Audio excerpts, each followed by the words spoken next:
આ જે પ્રોગ્રામ છે વિશ્વ ઉમિયા ફાઉન્ડેશન દ્વારા આયોજિત વિશ્વ ઉમિયા ધામ બનાવવાનો અને અમદાવાદમાં જ અમદાવાદ એ ભારત દેશનું અને પાટીદાર સમાજ માટે આખા વિશ્વનું સેન્ટર ગણી શકાય અને એના માટે જો કોઈ જગ્યા નક્કી કરવી પડે કે વિશ્વ ઉમિયા ફાઉન્ડેશનનું વિશ્વ ઉમિયા ધામ અને એ પણ એવું અદ્ભુત મંદિર કે જેમાં આસ્તિકો તો આવે પણ નાસ્તિકો પણ આવે એવું જ્યારે એક મોટું મંદિરની કલ્પના હોય તો એનું સ્થળ શું હોઈ શકે તો વિશ્વના પાટીદારોને જોડતી કોઈ પણ શહેર હોય તો એ અમદાવાદ શહેર છે અને એટલા માટે અમદાવાદની અંદર આ વિશ્વ ઉમિયા ધામ થઈ રહ્યું છે.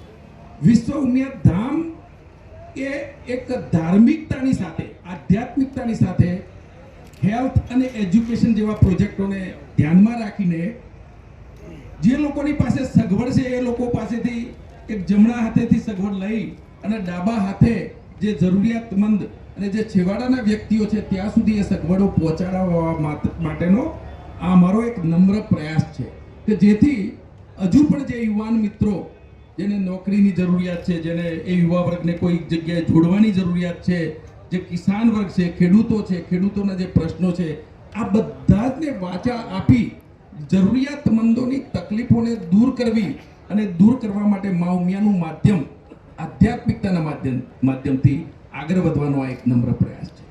આજે તમે જુઓ કે એજ્યુકેશન છે, હેલ્થ છે, પણ આ સેક્ટરોની અંદર તમે જુઓ તો આધ્યાત્મિકતાના અભાવના કારણે જે રીતે આપણે આગળ વધવું પડે એ પ્રમાણે વધી શક્યા નથી. તમે હેલ્થમાં જુઓ તો આજે કેટલાય કૌભાંડો આપણે સાંભળતા આવ્યા છીએ.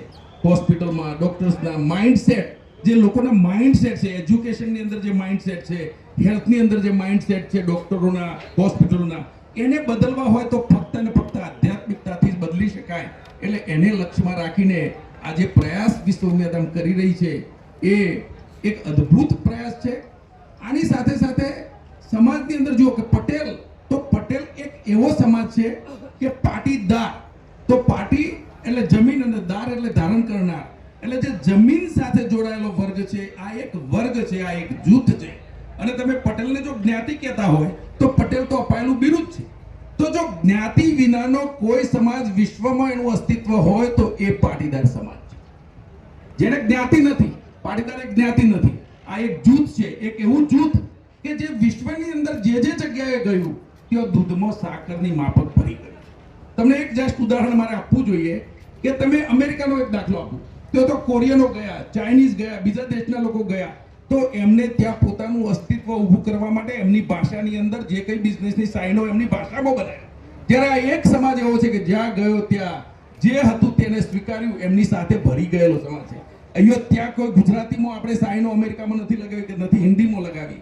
એ એક એનું ઉદાહરણ છે કે આ એક સમાજ એવો સમાજ છે કે જો જાય ત્યાં સૌની સાથે ભળી જવું.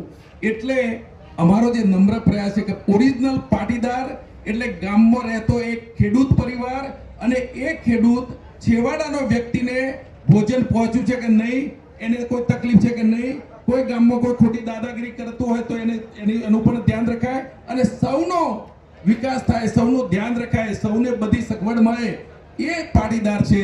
એટલે આ વડલાના ઝાડ સમાજ છે અને આ સમાજના માધ્યમથી બીજા સમાજોને ઉજાગર કરી સમાજોમાં સામાજિક સમરસતા, બધા જ સમાજો એકબીજાના પૂરકબર બને. તમે ઓરિજિનલ ગામડાનું કષ્ટ આપણે જોઈએ તો શું હતું આપણું કે એક ગામની અંદર પટેલો ખેતી કરે છે અને એની સાથે સાથે તમે બીજા વિભાગ તમે જુઓ કે સુથાર છે, લુહાર છે, પ્રજાપતિ છે, અને દરેક જ્ઞાતિ એ એની સાથે પૂરક બળ છે અને સાથે જોડાયેલા છે. એક સમય એવો હતો કે પટેલોને લોકો પૂછતા કે શું કરવું જોઈએ. આજે કદાચ એવો ક્યાંક ભૂલા પડ્યા હોય ને અમે અમુક કુણા ઉતર્યા હોય તો એ અમારી ઓરિજિનલ ઉર્જાને ઉજાગર કરવા માટેનો પણ આ એક નમ્ર પ્રયાસ છે તો જેથી ફરીથી આપણે એક એવું વાતાવરણ બનાવીએ અને જેનાથી ભારત માતાનું વિશ્વ કલ્યાણ કરવાનું, ભારત માતાને વિશ્વગુરુ બનાવવાના જે આપણા પ્રયાસો છે એ થાય. અને હું સોલિડ એક સ્ટ્રોંગ વાત તમને કરવા માંગુ છું, જો તમને નોંધ લેવી હોય તો લેજો, કે ભારત માતાને જો વિશ્વગુરુ બનાવી હોય તો એ પાટીદાર સમાજને મારફત એના માધ્યમથી બનશે. અને એટલા માટે કે આ એ ટાઈપનો સમાજ છે જે રીતે મેં તમને વર્ણન કર્યું એટલે વિશ્વગુરુ બનાવવા માટેનો જે પ્રયાસો છે, ભારત માતાનો જે જયકાર કરવાનો પ્રયાસો છે, એમાં આ વિશ્વ ઉમિયા ધામ એ પાયાનું કેન્દ્ર અને સેન્ટર બનવાનું છે. આ ભૂમિપૂજન માટે આપના વડાપ્રધાન અહીં આવી રહ્યા અને ઘણા પ્રશ્નો અમને અમારી પાસે આવે છે કે ભાઈ વડાપ્રધાને કેમ બોલાવ્યા. તો અમે અમારી કમિટીની અંદર બેસીને ચર્ચા કરી. ચર્ચાની અંદર જોયું તો એક તો વડાપ્રધાન એટલે એક દેશનો મુખ્ય ચેર છે, એમના આવવાથી ખૂબ શોભાયમાન થાય છે બધું. અને બીજી વાત કે એ માતાજીના પરમ ઉપાસક છે. એ નવરાત્રી હોય કે ચૈત્રી નવરાત્રી હોય, પૂરા ઉપવાસ કરવા વાળા છે. તો એવા વ્યક્તિ દ્વારા જે માતાજીની માને છે, એવા વ્યક્તિને, એવો માધ્યમને, એવા વડાપ્રધાનના મારફતે ભૂમિપૂજા થાય તો એ સૌનું એમાં સારું દેખાય અને એને ધ્યાનમાં રાખીને એમને બોલાવ્યા છે. એ પછી વાત આવે છે કે આ સમાજ, તો આ વિશ્વ ઉમિયા ફાઉન્ડેશન જે છે ને મિત્રો, હું કહું કે એક આ પાટીદાર સમાજનું એક પાવર હાઉસ, એક એવો પ્રવાહ, એવો પ્રચંડ પ્રવાહ કે આની તાકાતના માધ્યમથી ગામે ગામની અંદર જે સંગઠનનું કામ અત્યારે અમે ચલાવી રહ્યા છીએ, એની અંદર એક અમારી ઉમા સેના તૈયાર થઈ રહી છે. અને ઉમા સેનાના માધ્યમથી દરેક જાતના વિષયોની અંદર સમાજનું કલ્યાણ કઈ રીતે થાય, સમાજનું સારું કઈ રીતે થાય, સમાજની કોઈ પણ આવનારી મુશ્કેલીઓ હોય, કોઈ જાતની તકલીફો હોય, કોઈ રસ્તા ઉપર અકસ્માતો હોય, કોઈ પણ જાતના પ્રશ્નોને વાચા આપી અમારી સેનાના માધ્યમથી આખા ગુજરાત રાજ્યનો અને આખા દેશનો અને પાટીદાર સમાજ તો આખા વિશ્વમાં પથરાયેલો છે. એવી વિશ્વની અંદર કોઈ જગ્યા નથી કે જો પાટીદાર ન ગયો હોય.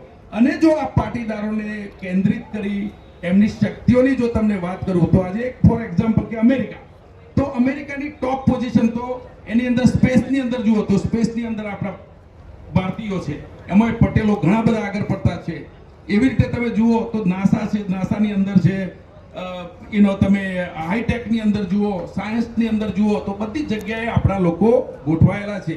એ લોકોને આ ઉમા ધામના માધ્યમથી એમનું નેટવર્ક કરી એમની અંદર રહેલી જે શક્તિઓ છે એ શક્તિઓને ઉજાગર કરી એ શક્તિઓને ભારતમાં લાવી, ગુજરાતમાં લાવી, ગુજરાતના વિકાસમાં જો જોડવામાં આવે તો ગુજરાતને મિની જાપાન કે જાપાન બનતો કોઈ પણ વાર લાગે એવી નથી.